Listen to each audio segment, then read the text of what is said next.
reading from Srimad Bhagavatam, Canto 6, Chapter 14, entitled King Chitraketu's Lamentation. Text number 41 to 54. Om Namo Bhagavate Vasudevaya. Om Namo Bhagavate Vasudevaya. Om Namo Bhagavate Vasudevaya. What number's on the board? Okay, 654.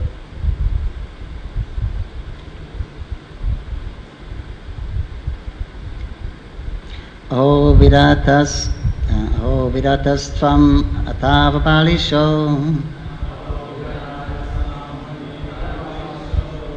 Aho vidahats tam atitva balisho.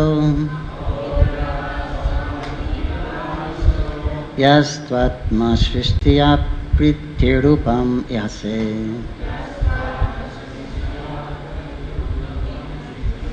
Yastvatma shrishtiya pritirupam yase.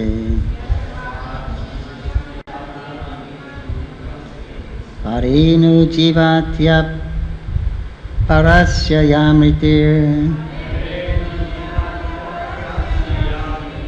Parinu jivatya parasya yamritir.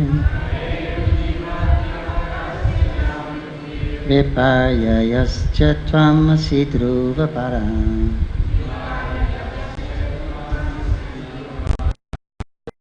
Yascha tvam asidruva param. Aho vidhatasvam ativa balish. Yastvatma shistya paritu rupamihase. Parinu jivatya parasya yamritir. Viparya yaschetvam asidruva param. Aho vidhatasvam ativa balisho. Yastvatma shistya pritarupamihase.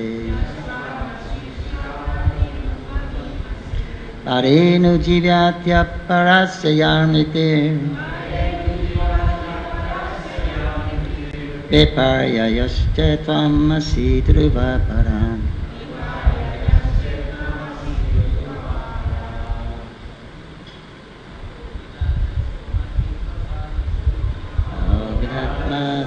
Adiva balisho. Yastvatma shistya pritarupamihase. Parinu jivatya parasya yamritir. Yastvatma asidruva param.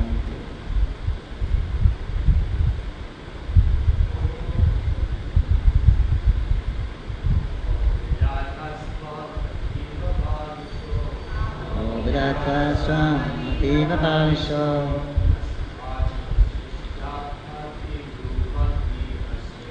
Yastvatma shistya pritirupamihase.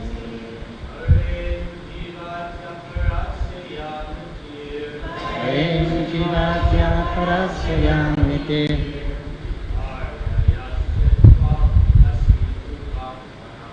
Viparya yaschetvam asidruva param. Aho vidhatasvam ativa balisho. Yastvatma shistya pritirupamihase. Parinu jivatya parasya yamritir. Viparya yaschetvam asidruva param. Aho vidhatasvam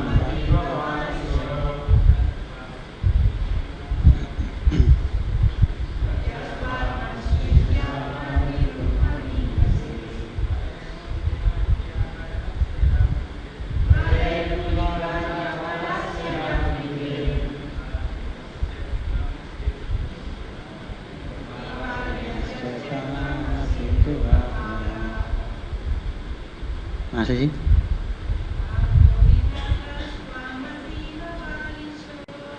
O Vidata Swamati Vavalisho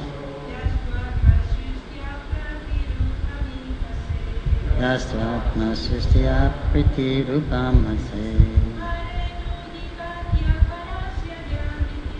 Hare Nitivatya Aparasya Mete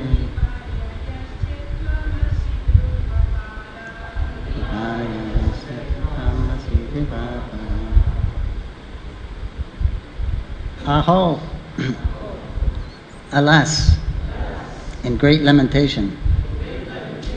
Vidita, O Providence, Tvam, you, Ativa, very much, Balisha, inexperienced, Ja, who, true, indeed, Atmashushti, of your own creation, Aparti Rupam, just the opposite. Ihase, you are performing and desiring. Pare, while the father or the elder, Nu, indeed, Jivati, is living, Aparasya, of one who has been born later. Ya, which, Mriti, death, Viparyaya, contradictory, Chet, if, Tvam, you, Asi, are, Dhruva, indeed, Paraha, an enemy. Translation, alas, O Providence, O Creator, you are certainly inexperienced in creation, for during the lifetime of a father, you have caused the death of his son, thus acting in opposition to your creative laws.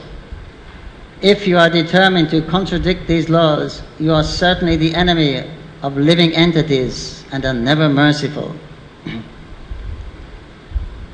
I'll read from 41, then we can read the purport here.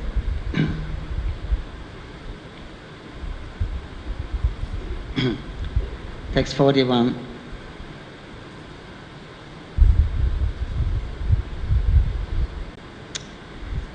Even maidservants who are constantly engaged in rendering service to the husband are honored by the husband, and thus they have nothing for which to lament. Our position, however, is that we are maidservants of the maidservant. Therefore, we are most unfortunate. 42. Sri Sukadeva Goswami continued, being neglected by the husband and seeing Krita Duti's opulence in possessing a son, Krita Duti's co-wives always burned in envy, which became extremely strong. 3. As their envy increased, they lost their intelligence. Being extremely hard-hearted and unable to tolerate the king's neglect, they finally administered poison to the son. 54. Unaware of the poison administered by her co-wives, Queen Krita Duti walked within the house, thinking that her son was sleeping deeply. She did not understand he was dead. 45. Thinking that her child had been sleeping for a long time, Queen Krita Duti, who was certainly very intelligent, ordered the nurse, my dear friend, please bring my son here. 46. When the maidservant approached the child who was lying down, she saw that his eyes were turned upward. There were no signs of life, all his senses having stopped, and she could understand that the child was dead. Seeing this, she immediately cried, now I am doomed, and fell to the ground. 47. In great agitation, the maidservant struck her breast with both hands and cried loudly in regretful words. Hearing her loud voice, the queen immediately came, and when she approached her son, she saw that he was suddenly dead. 48. In great lamentation, her hair and dress in disarray, the queen fell unconscious to the ground. 49. O King Parikshit, hearing the loud crying, all the inhabitants of the palace came, both men and women, Being equally aggrieved, they also began to cry. The queens who administered the poison also cried pretentiously, knowing full well their offense. 51. When King Chitaketa heard of his son's death from unknown causes, he became almost blind. Because of his great affection for his son, his lamentation grew like a blazing fire, and he went to see the dead child. As he went to see the dead child, he kept slipping and falling on the ground. Surrounded by his ministers and other officers and the learned brahmanas present, the king approached and fell unconscious at the child's feet, his hair and dress scattered. When the king, breathing heavily, regained consciousness, his eyes were tearful and he could not speak. When the queens or her husband, King Chitraketu, merged in great lamentation and saw the dead child, who was the only son in the family, she lamented in various ways. This increased the pain in the cores of the hearts of all the inhabitants of the palace, the ministers, and all the brahmanas. 53. The garland of flowers decorating the queen's head fell, and her hair scattered. Falling tears melted the collyrium on her eyes and moistened her breasts, which were covered with kumkum powder. As she lamented the loss of her son, her loud crying resembled the sweet sound of a kurari bird. 54. Alas, O Providence, O Creator, you are certainly inexperienced in creation, for during the lifetime of a father, you have caused the death of his son, thus acting in opposition to your creative law. If you are determined to contradict these laws, you are certainly the enemy of the living entities and are never merciful. Hare Krishna.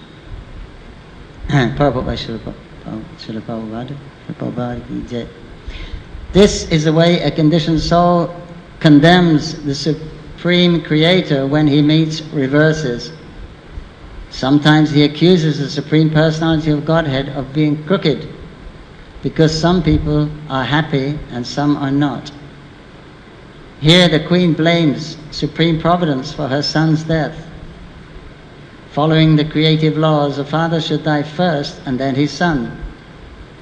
If the creative laws are changed according to the whims of Providence, then Providence certainly should not be considered merciful, but must be considered inimical to the created being.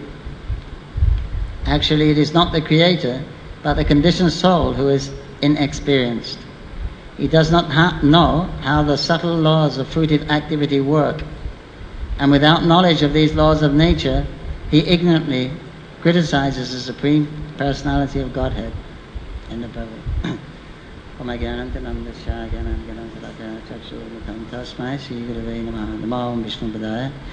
Krishna Vaisaya Bhutare Smati Bhakti Vedanta Swaminiti Namane Namaste Saraswati Devi Gauravani Vacharine Devi Shesha Shandavari Vasarazatani Jai Sri Krishna Chaitanya Prabhu Nityananda Shri Advaita Gadadhar Shivasari Gaur Bhakta Vindam Hare Krishna Krishna Krishna Hare Hare Hare Rama Rama Rama Hare Hare.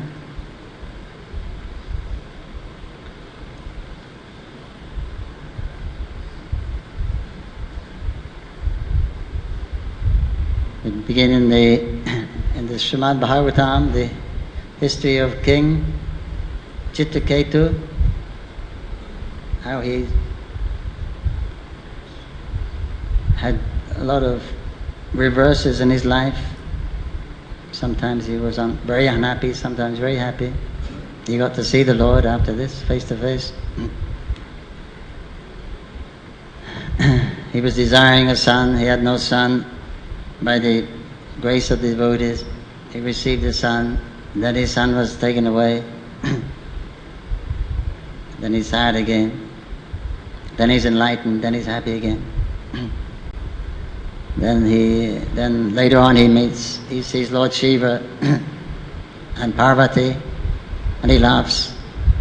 Very unusual situation he found them in. And then he's cursed and becomes a terrible demon, Vitra, who we just heard about. and then he goes back to Godhead. But this is the material history of the material life, and one of the success stories of how someone goes back to Godhead after so many tribulations and so many ups and downs that the material world offers, which is actually it's made of ups and downs. That's all. Krishna says the conditioned soul is traveling through this material world in different types of bodies, meeting with happiness and distress in due course of time. That's the sum and substance of material life. According to your previous karma, you're going to meet with happiness or distress. Nothing you can do about that. That's material world. So, and there's no end. When you finish one set of experiences, when that body is worn out, because every body has 100 years or so, then you take a new one, and then you start to experience the rest of it, and some of the new stuff that you've accrued in your previous birth. This is called samsara, the wheel of samsara. So one has to get out of this samsara. There's no material solution to the material problems. There's no way to stop the wheel from turning. There's no way to stop time. It's part of the material package. All these things are inbuilt in the material world. The whole purpose is that we should use up, come to the understanding that it's futile in this life to try to make ends meet, try to find a suitable situation where you can be peaceful and happy. One should, because there is no permanent situation. Even if there is a peaceful and happy place, we can't stay there. So even if you get to such a place, it's only due to your good merit, your good karma. But when that's finished, again you have to leave the place. So there's no satisfaction for the eternal soul you're looking for.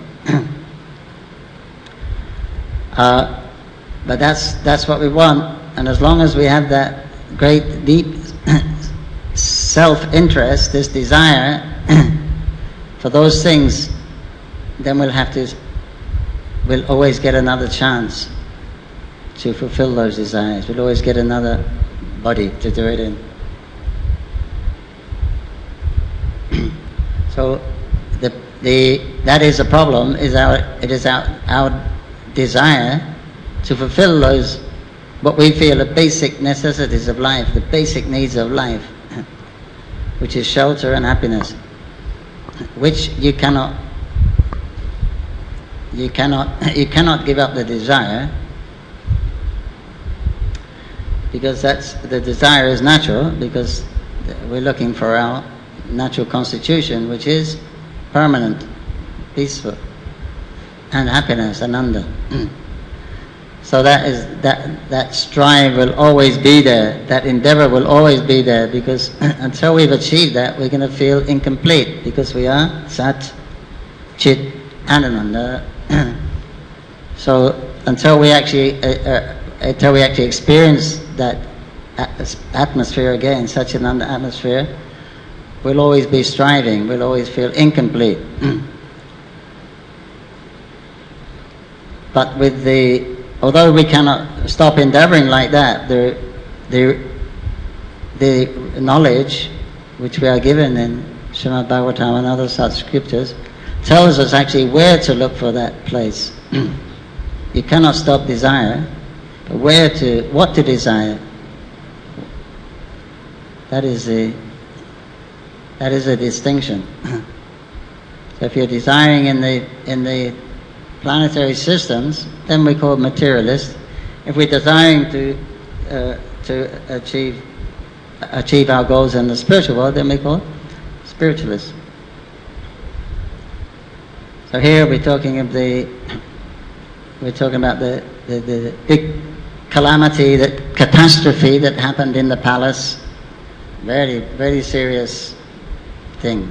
The king's only son suddenly just died. Not suddenly, actually was poisoned. Poisoned by the queens, who are actually his mothers also, because they're the husband of the king, and it's a king's son. So, but they couldn't see it like that due to envy. So this is the condition, the state is such that first of all we become the centers. As the self is the most dear. Everything else is dear in connection with the self. We was reading that in the 10th canto, Lord Brahma's prayers. He was mentioning this. Everything is dear. One because Krishna, it's an expansion of Krishna, and Krishna's actually entered into expanded as everything. So that way it's attractive. But the other thing is because it's connected with me, and it's connected with my pleasure, because we only act for pleasure, for improvement. We don't act for reverses, bad things. So anything that facilitates my comfort, my position, and my happiness, then that becomes dear to me. So any objects, any person. So your society, friendship, love, and all that, because that's where I get my good feelings from. But as soon as they stop, then they're not dear anymore. As soon as that relationship, feeling of pleasure or security is not coming anymore, then we have no interest in those things. That's how it is. So everyone is self-centered, interested in their own sense gratification. So although there's friendship, when there's no reciprocation, when I'm not getting anything from my friend, then I don't bother with that. I find a new friend, someone else I can get that feelings from. So this is the nature. Everyone thinks of their own self-interest. A horrible place, the material world. If you read the Bhagavatam and nature, you hear about the material nature. It's actually a horrible place. It's a place for criminals, after all. A place for horrible people. Hare Krishna. That we left Krishna, we wanted to enjoy differently from Krishna. We wanted to enjoy in a different way than Krishna had planned. That's not very nice, right? He's the most lovable person, the most generous person, the best friend, but we've neglected that somehow or other, and here we find. So it's a horrible place for horrible people. Of course, there's relative degrees of horrible. In the upper planetary systems, it's not so horrible. But Krishna says, from top to bottom, it's all suffering. That's his vision. Because he's outside, he can say that. But just see how deep this goes. Prabhupada says, when a young boy looks at a young girl, a pretty girl, and somebody walks in between them and stops, you hate that person.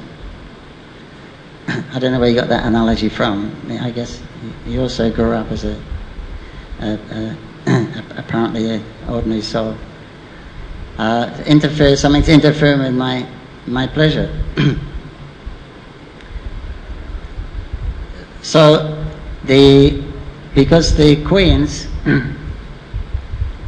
they were all sonless, and that's already a great shame, traditionally.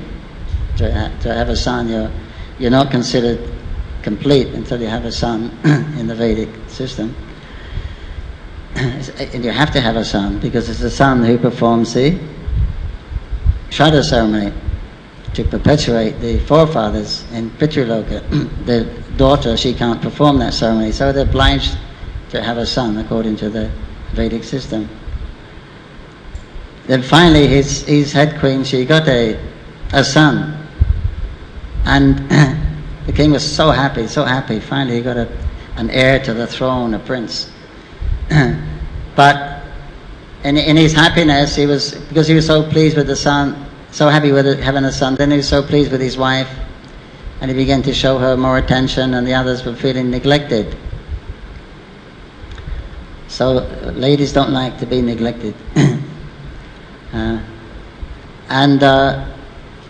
So because they were neglected by their husband, and the queen, the chief queen, was getting all the attention, they saw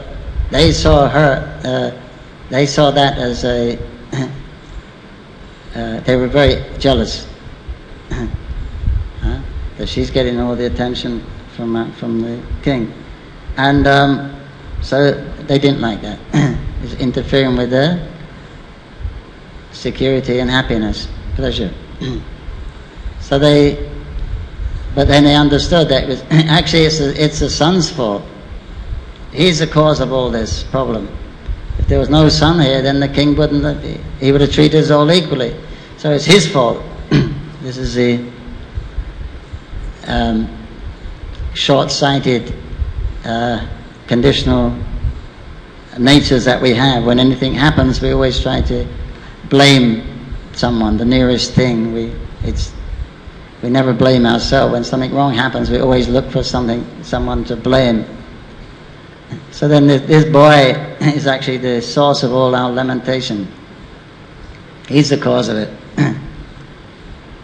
So, and can you believe it? They actually poisoned the son. It was just like their own son, actually. So that's selfish.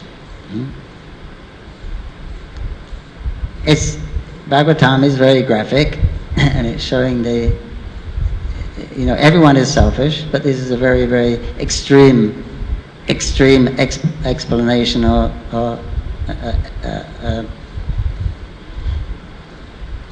example that they would actually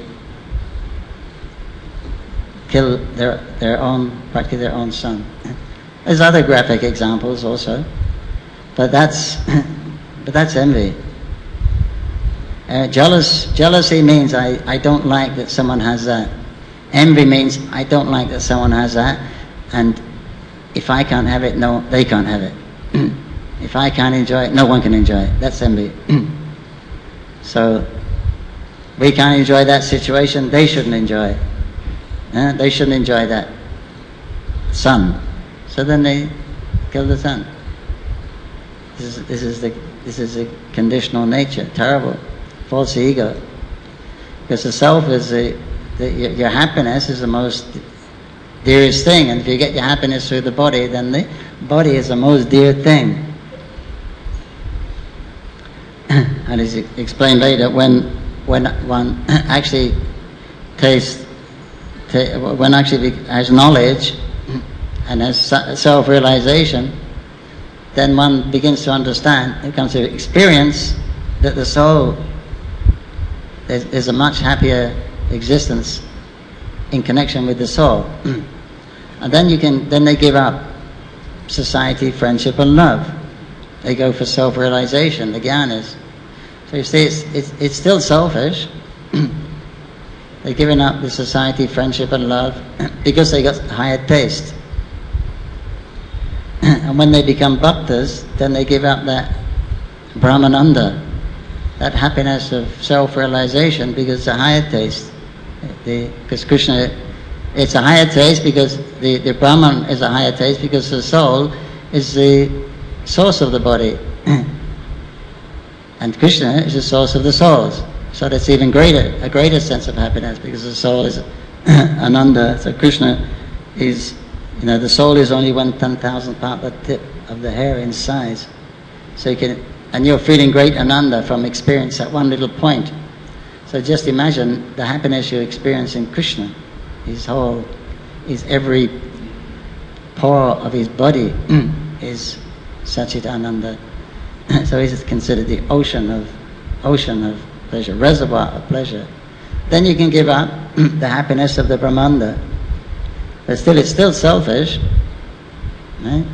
Even that, it's still selfish. Everyone's still interested in their own pleasure and security. But that's how it is. That's the way we generally go. But in the process of achieving our desires, you have to follow scripture. You have to follow, and by that way, there's purification. Then gradually, as your senses become purified, the mind becomes purified, intelligence becomes purified, and the desire, the consciousness becomes purified. And then we begin to appreciate Krishna as he is the most wonderful person. And if we fall in love with Krishna, then you forget about your own happiness, because that's actually the greatest happiness. This is our very existence. Krishna has expanded himself to us to increase his pleasure. So this is your essence of your very existence. So there's no higher situation than that. There's no higher feeling of shelter. There's no higher feeling of happiness than that situation. But before that, it's all selfish. I mean, why are we sitting here in class? Why are we attending the Srimad Bhagavatam and chanting Hare Krishna? Probably, don't mind, I'm not speaking to the unalloyed devotees here, but most of us, we think that we'll gain a better situation. We'll improve our situation. Right? We have faith in Krishna and we follow this process. Our condition, our situation will improve. Right? We'll be better, we'll be happy, we'll get rid of it, become free from distress and be happy, and ultimately go back to Godhead, live happily ever after. So still, the self-interest is also there. Even it goes right up, actually. And even in the spiritual world, there's a little bit. And even in Vrindavan, there's a pinch. Well, at least Gokul. When the Krishna was having ras, some of the gopis became proud that Krishna's dancing next to me, he's giving me attention. So then Radharani, understanding that the ambience wasn't as perfect as it could be, so she wanted to adjust that mentality. So then she left. And then the whole incident took place. Then Krishna left because Radharani wasn't there. Then he found her. And then she became a little proud. Then Krishna left her, and she was lamenting. Then the gopis met Krishna. And when they saw how Radharani was lamenting so much, hundreds of times more than them, then they realized how much love she had for Krishna. And then they gave up their own false pride. And then then Krishna came back, then they had the rasa dance in perfection without any. So even there, so even someone who's got to Vrindavan, Golok, taken birth in a family of gopis, they join the rasa dance. There's still something there, you see, even at that stage. A long way to go. So it's not an easy, it's not a usual thing. I mean, it's a rare thing to be to that stage of devotion. But just see in material what you'll do nothing to achieve your own ends. Did an experiment with the mother monkey and baby in the glass cage, and they filled it up with water. And the water was coming up, and the mother was holding the baby, and the water came up, and the mother was holding the baby, and the water came up to the air, and the mother put the baby on the floor and stood up, and so she'd get more breath. Preservation, first law of nature. So the self is more dearer than anything else, although that's actually the most purest relationship, the mother and child. It's the most closest to the spiritual. And because that false ego, the self, is so dear, then anything that interferes will become angry, envious, very envious. Nothing you wouldn't do. Horrible. There's a graphic example here. There's one man.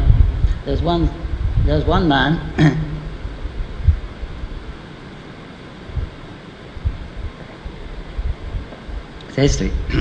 He was He was an envious person.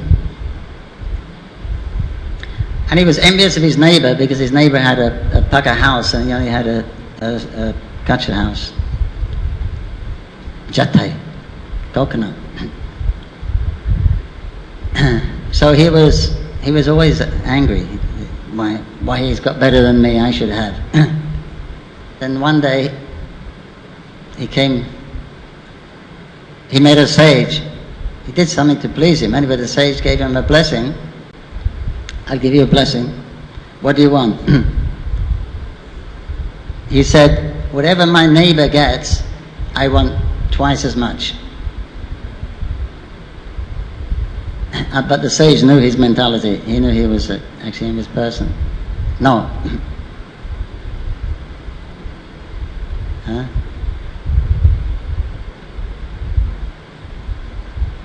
So the sage said, okay, tatastu, let it be.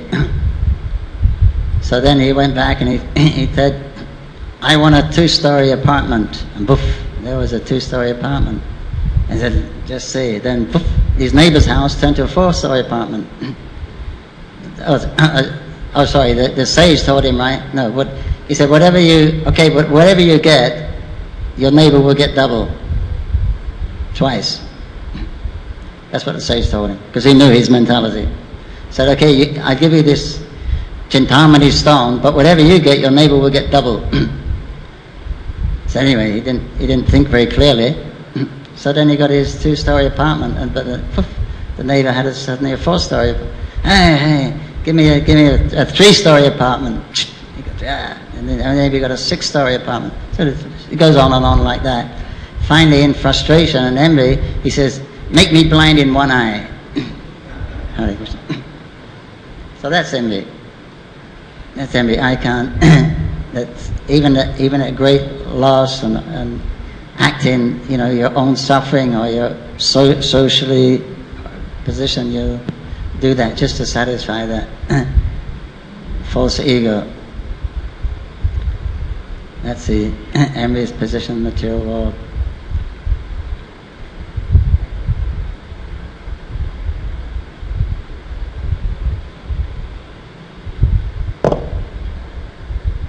And then, but here, then the queen in her madness just lost her son. Then she's blaming Providence, blaming God, as people often do. How can there be a God? How can these innocent people have just suffered so much, this catastrophe? How can there be a God who is all merciful, all just? How can we accept that? If there is a God,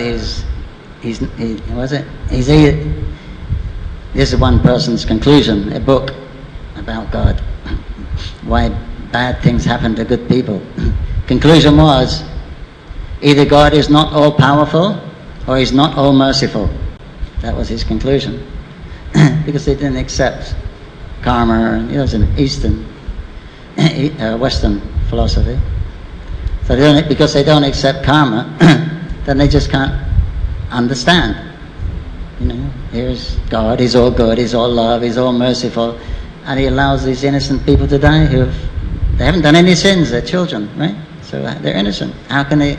Therefore, this is your material logic. Therefore, something's out of His control, or He's not really merciful. But of course, as Prabhupada mentions here, they don't understand these subtle material laws which are working. That nobody actually suffers more than they're supposed to suffer. The whole material world is just karma, action and reaction. There's no luck, there's no chance, there's no fortune. Although we say good luck, things like that.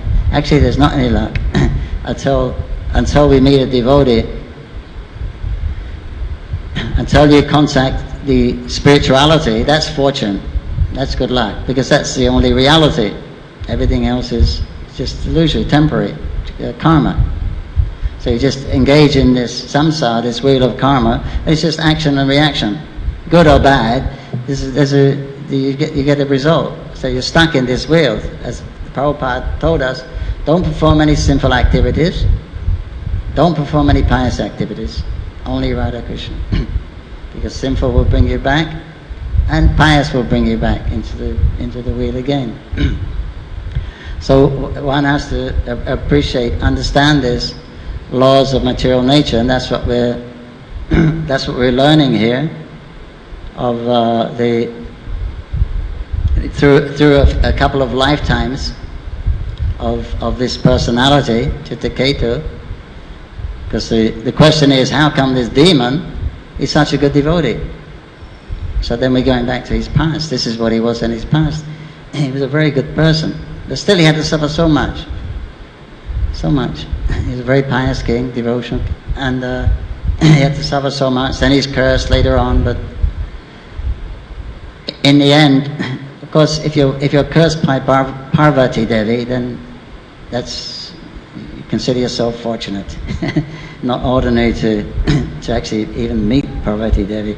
So those great people, when they curse, it generally always turns out favorable. And as we see it turned out favorable. And now Chittaketu, in his through the medium of the body of Vritra, he's come back to Godhead, left everyone else behind. Indra's still here, we're still here, trying to make ends meet, trying to be pious, trying to be righteous, trying to make the world sane. We're still here, all working hard. He's gone, he's left. His problem is solved. And if we want our problem solved, then we go back to Godhead. Don't try and resolve don't try and adjust the situation here. It's meant to be like it is. Not too good, not too bad, relatively speaking, from Patala Loka or Swaga. It's a good place for us, self-realization. It's a good place to exit back to Godhead. That's a special benediction and a special opportunity that we have as human beings. Taking a human birth is very rare. Taking a birth here in this area, having this knowledge. So we're very, very progressed souls, let's say. We're very, very advanced souls, because there's not many of us. There's only 8 billion humans on the planet. It's not a lot. We're far less than all the other species. So we've got a very rare birth as a human, and we have a very rare opportunity of having this transcendental knowledge. So we're actually very evolved souls. But of course, as we know, there's a lot more to go. We're still interested in this material world. We're still interested in society, friendship and love. We're still interested in adjusting our situation so we be comfortable and happy. Even though we understand, another 50 years we won't be here practically. We get our 100-year span, then it's all over. Still, we can't give up that endeavor for those things, for our well-being here, because with that identification with the body is so strong, so strong. It's very difficult to give that up. But by hearing these narrations, this will slacken the attachment we have to our material life, because we see it's actually futile, and that's the Bhagavatam is full of these stories of futile attempts. The first 9 cantos, and when they let go, just like Vritra, he let go of everything. He wasn't even afraid of death. So then when he let go of of trying to adjust in the material world, that's success. That's actual success, and that's actually the platform of peace. When you're going to stop endeavoring for these things in the material world, it's troublesome. It's hard work. You're subject to time and space, and time and space are full with old age, disease, death, lamentation, fear, hunger, heat, cold, etc., etc., etc., which you have to pass through to achieve your desired. Srila Bhaktisiddhanta Saraswati Thakur says, he said the big question is, at the end of the day, what am I going to do about what I like and what I don't like? What am I going to do about my likes and dislikes? That is the $64,000 question, as they say. What are you going to do about it? Are you going to continue after it? What, you're going to try and avoid what you don't like and try to achieve what you like? Or are you going to serve Krishna, Haribol, and just tolerate those things? That's a question we can be asking. Otherwise, it's just troublesome here in the material world, as this is graphically explained in this chapter of Chittaketu. King Chittaketu ki, Srimad Bhagavatam ki, Srila Prabhupada ki jai, Mayapur Bhakta Vrinda ki jai, I go from Nandi, Hari Bol.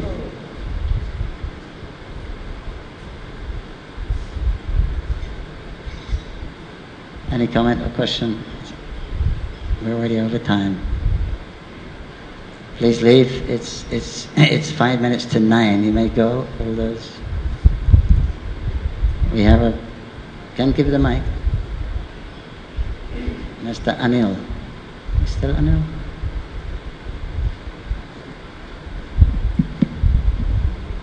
Thank you so much for a wonderful class. Prabhuji, this question perhaps has been asked many times before, but my little brain has never been able to absorb the answer, so forgive me if it's a very basic question. The question is that when did first envy enter ourselves? Because envy seems to be one of the primary reasons why we came to this material world. So when did it enter, and why did it enter?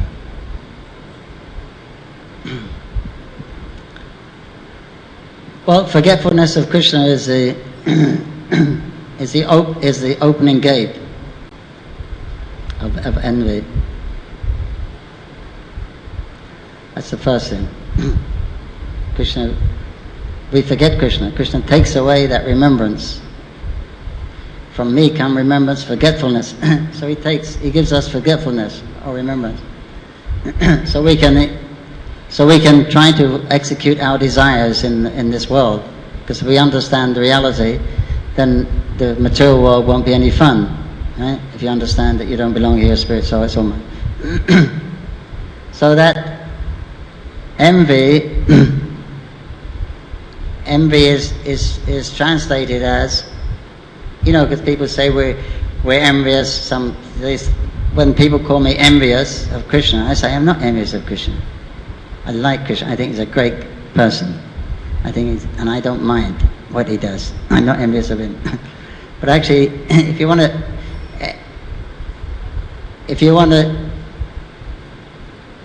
envy is translated as on a very fine, on the micro. When you see something and think, well, I could really enjoy that. That would make me happy. That translates as envy of Krishna. Because everything is Krishna's property. Everything is meant for Krishna's enjoyment. So when we're seeing anything, it's for Krishna. And we're thinking, how can I enjoy that?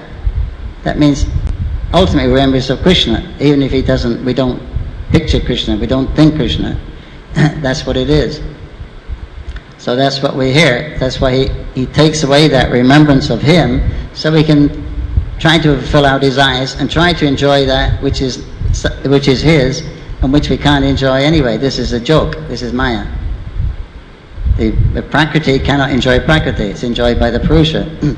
But because he takes away remembrance that we're Prakriti, and then we illusion to think we're the Purusha, so then we think we can enjoy it, but you actually cannot. So that's Maya, illusion. But the feeling is enjoyment.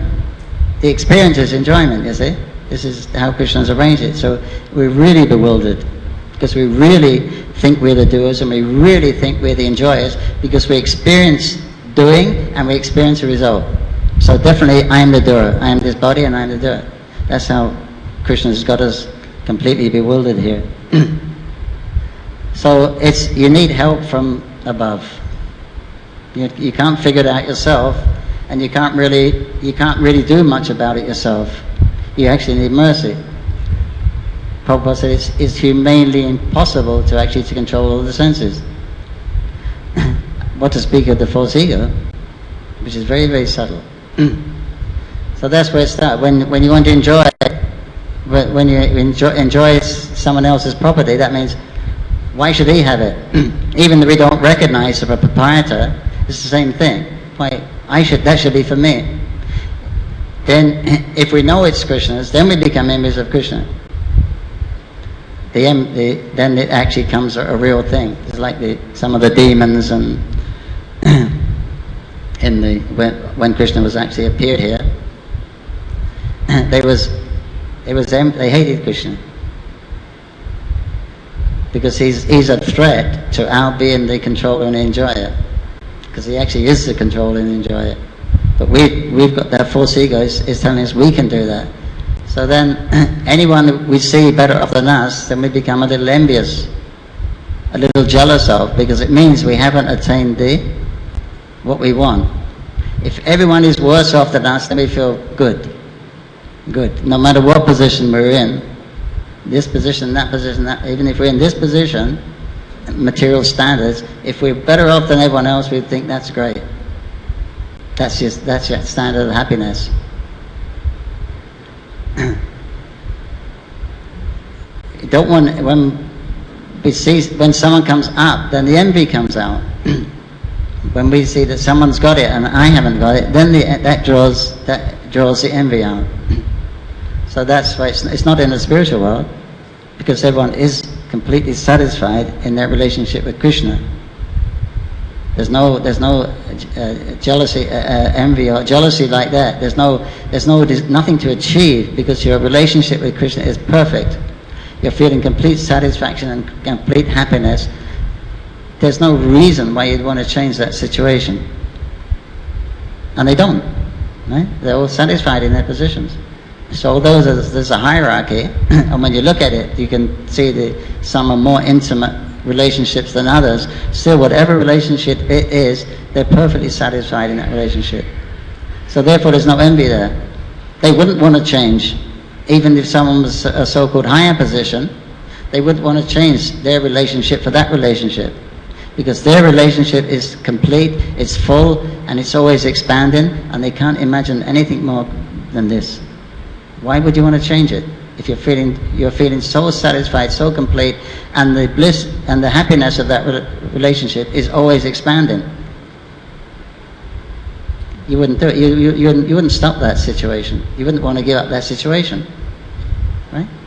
If you reach the end where it became it doesn't in the spiritual world. So therefore, there's no question of envy of somebody else.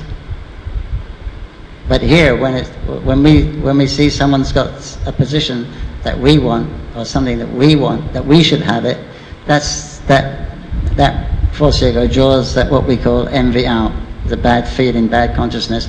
That's called envy. Horrible. We're living with these all-devouring, simple enemies that lust, anger, greed, etc. The package of the material world. You have to tolerate these things and try to ignore them and just focus on service to Krishna. That's the only solution. I mean, there's no solution. There's no solution to these things. You tolerate them and focus on Krishna. Krishna's service. That's the only solution Krishna's offering. Unless if he wants to do something wonderful, or the pure devotee, some great devotee wants to give you some special Kripa Shakti, that's a different story. We hope for that, but we work for sadhana siddhi. We work for perfection through our sadhana. Okay.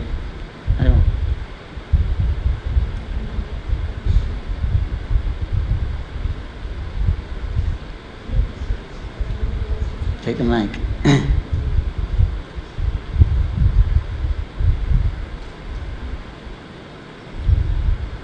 Hare Krishna. I just wanted to know, what does it mean to give up society, friendship, and love? Could you expand a little bit on that? To give up society, friendship, and love? Could you just make that a little more clear?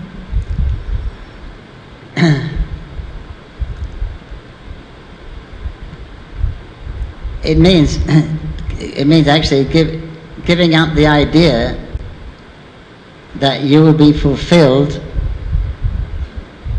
by increasing your society, improving your society, increasing your circle of friends, and increasing your beloved ones. You think you'll be complete then, you'll be satisfied then when you get that.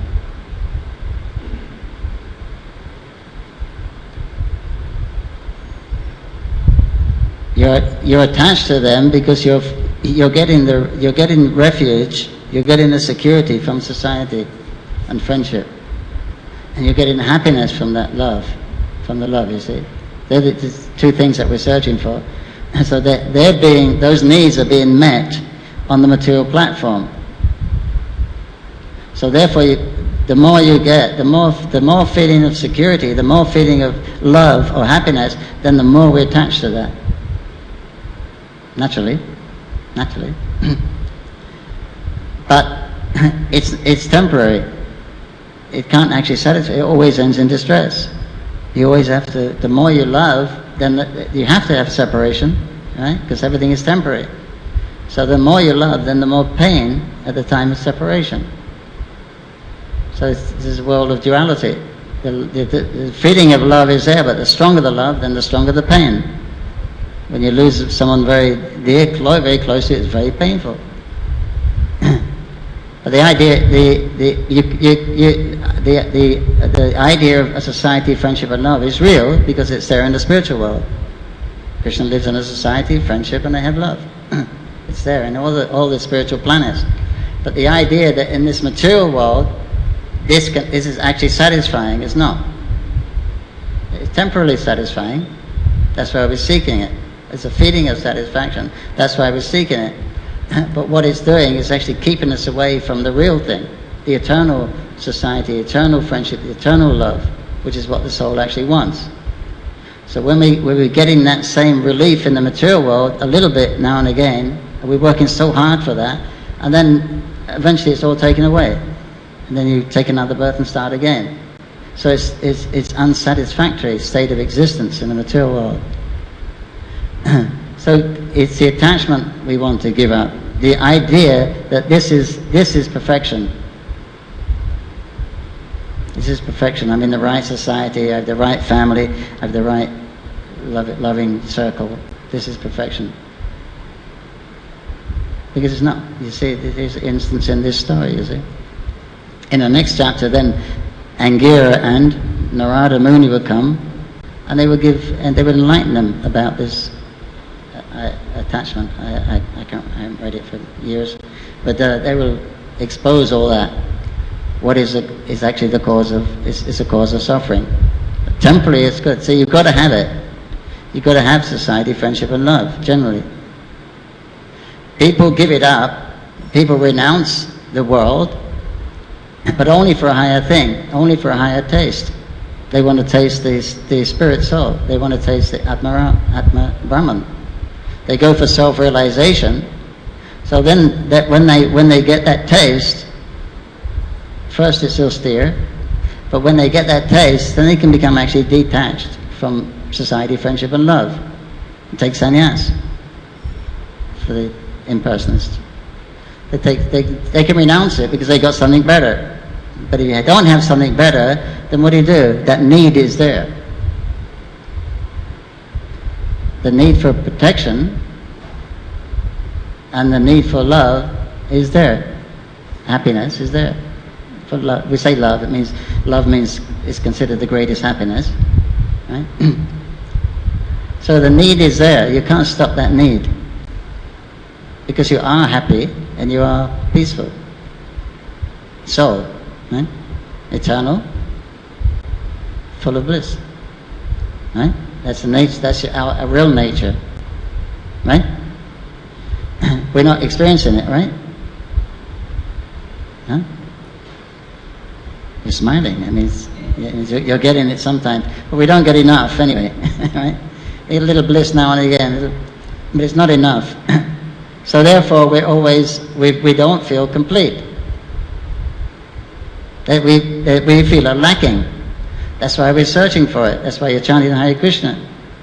That's why you're going on Sankirtan. That's why you're doing everything, that you can achieve this position where you'll have, you'll be free from distress, fear, and you'll be happy. Isn't that what you want? So you can't stop it, because that's the instinctive nature of our very existence, Satchitananda. So you can't stop that endeavor to achieve that, because it's already there in the subconscious. We're unnaturally situated. We're not complete, incomplete. Therefore, all that striving will go on. So that you've got to have something. So then you have your society, friendship and love. It's ordained by Krishna. You follow this system, say like Varnashram. You get your needs met there in a way that it's actually progressive, because you're actually following. You're doing it the way Krishna wants. It means there's restriction. You're agreeing to do it how he wants than how we want. So there's surrender there. Right? There's renunciation there. You're renouncing your own way for Krishna's way. So it's a great step. You're renouncing the false ego to some degree. We have faith that Krishna has got a better program than me.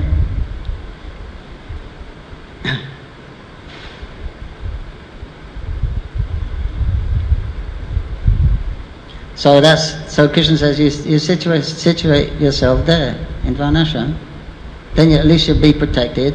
At the very least, your life will be progressive, and definitely you'll take at least a human birth in your next life. And also you'll get free from passion and ignorance by following this system. So that's, if you can't surrender to Krishna, then do that. That's his proposition. But the idea is that we're living in a society. We're not going to become avaduds. The idea is to give up the concept. The concept of Varnashram is, the goal of Varnashram is liberation. Dharma, Artha, Kama, Moksha. Now we should give up we're not doing it for the moksha. We already have our moksha. Our moksha is devotional service. So though we use the structure of Varnashram for society, we're not accepting the theology or the philosophy of Varnashram. We're already liberated when you engage in devotional service. We're just using that as a means to execute devotion, a platform on which to execute devotional service. So don't be illusioned to think that will satisfy us in every way. It's only temporary. Only pure devotional service will actually satisfy the soul. So that's what it means to give up the attachment for that society, friendship and love. You act within it, but you're not attached to by doing this, I'll get my liberation, or I'll get all my needs met, it'll satisfy me. That's what they say. Then they get liberation later. No, it'll give you satisfaction if you don't know what higher satisfaction is. There's a sense of satisfaction there. So that's a stopgap thing, because you need it. Then Krishna's supplying it. Your sense gratification, your security. He's given it in a restricted way, and in such a way that it'll gradually purify you by following all the samskars of that particular culture. But we don't want to get stuck there. Think this is very nice, I'm doing okay. Because you'll be better off than other people. Your society, that society will be in a mode of goodness. And you'll understand you're better off than other people. You're following Dharma, Artha will come, it'll be easy living, lots of facility, and you'll understand you're better off than these other people. You'll understand that because you're more in the mode of goodness. But that's not the actual goal. The goal is, this is just a temporary thing we have to bear in mind. It's not the goal. The goal is to love Krishna, to go back to Godhead. There we can have that eternal thing. But if we attach to that, if we attach to the comfort and happiness that we're getting now, then we'll have to come back and probably, because that's wherever you're getting your relief and pleasure from that, your heart will go there. It's very difficult for the intelligence to battle against that mind or the heart when it's already tasting some rasa there. So do it, you live in, have your society, friendship and love, but it's not I understand it's not the goal to be satisfied in that. That's just a platform from which we serve Krishna. Okay. So, Prabhupada ki jai. Hare Krishna.